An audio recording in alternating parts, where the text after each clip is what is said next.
Welcome back to the video library. Today in Chapter 6, we're going to be discussing how to appropriately charge your iPad and iPad sled. If you've purchased the IPC Infinite Peripherals sled to go along with your CPS Air terminal, first you'll need to download their app. That app can be found in the App Store, and it's called IPC Support. You can see it here on my home screen. It's the blue app with the gears.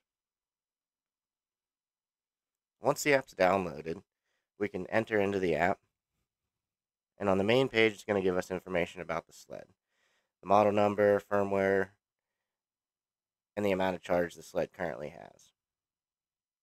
It's always a good idea to stay up to date with your firmware.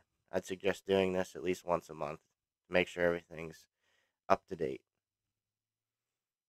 After our firmware is up to date, we can go over to configuration. In configuration, we need to change it to 2.1 amps, enable kiosk mode, and after kiosk mode is enabled, we're then able to charge our iPad through our sled. So both the sled and the iPad are being charged. It's important to note to use the appropriate cord that comes with your sled and the iPad's charging block.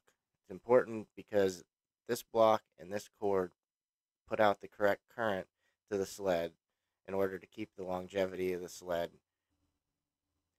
If we use the correct cord and the correct charging block, the sled should last a long time. One last tip for the sled is that it should be blinking a blue light when in use. The CPS Air terminal, when you process a credit card, will send a signal to the sled to wake it up.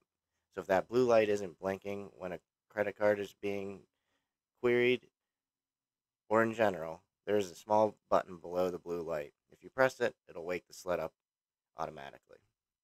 So that's the way to manually restart your sled and refresh it.